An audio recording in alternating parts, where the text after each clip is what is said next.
14.2 exercise का जो second question है उसमें हमको एक टेबल दे रखा है। अब अगर कोई मुझसे पूछे कि अच्छा, वो कह रहे हैं कि find the model life time, कुछ इलेक्ट्रिकल कंपोनेंट्स हैं उनके लाइफ टाइम्स दे रखे हैं आवर्स में, और ऐसे कितने कंपोनेंट्स हैं वो फ्रीक्वेंसी यहाँ पे दे रखी है। अब मुझसे पूछा मॉडल लाइफ टाइम, मतलब मुझे ऑब्जर्वेशन टेबल का क्या बताना है, डिस्ट्रीब्यूशन टेबल का मोड बताना है। अब यहाँ पे ना फर्क ये है पिछली वाली सिचुएशन से कि पिछली वाली सिचुएशन में डेटा जो था वो अनग्रुप्ड था, यानी इंडिविजुअल ऑब्जर्वेशंस थी, लेकिन अब डेटा किस टाइप का है, ग्रुप्ड डेटा है।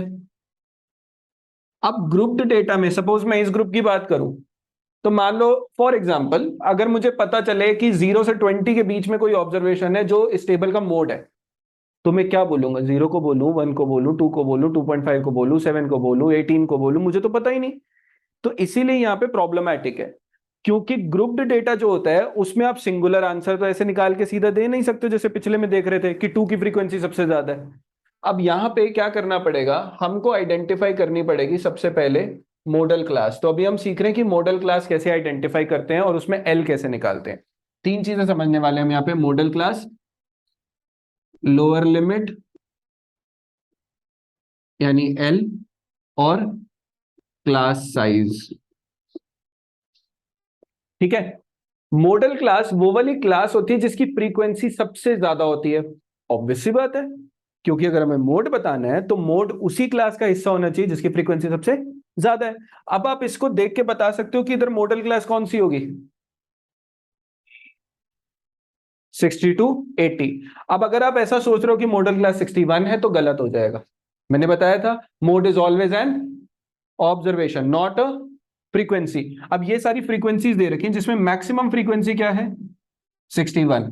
तो 61 के कॉरेस्पॉन्डिंग जो मोड होगा वो यहां से आएगा, मतलब मॉडल क्लास क्या होगी, 60 से 80। तो एक चीज हमें क्लियर हो गई है कि मॉडल क्लास जो 60 से 80 है उसी में से मोड आएगा, यानी मोड की वैल्यू 60 से 80 तक रहेगी। तो फॉर एग्जाम्पल आपका आंसर मान लो 81 आ गया, तो आंसर आपका गलत है। 80 आ गया तो गलत, क्योंकि मॉडल क्लास अगर 60 से 80 है तो इसके बीच में होना चाहिए, 80 इंक्लूडेड नहीं होता, अपर लिमिट है।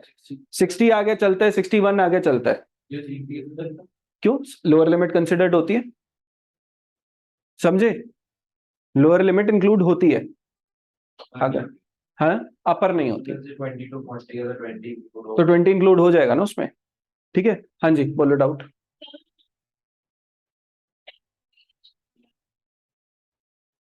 वो उसमें होता है, मीडियन में होता है, इसमें नहीं होता, मोड में नहीं होता।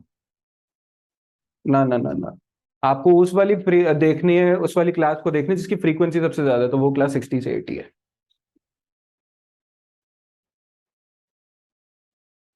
वो बेटा मीडियन में होता है और अज्यूम्ड मीन में होता है, इसमें नहीं होता। ठीक है।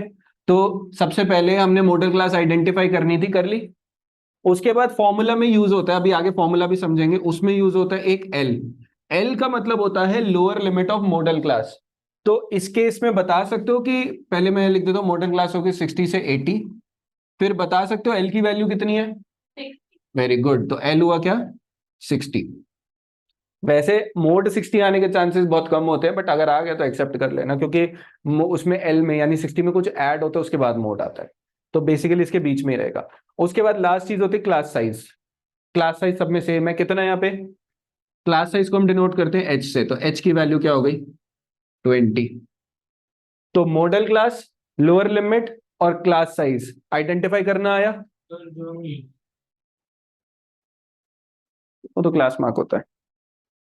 ठीक है, समझ में आ गया सबको, कोई डाउट यहां तक। ठीक है, पहले तो जरा इन चीजों को नोट कर लो, फिर इसके बाद समझते हैं फ्रीक्वेंसीज कैसे मार्क करते हैं।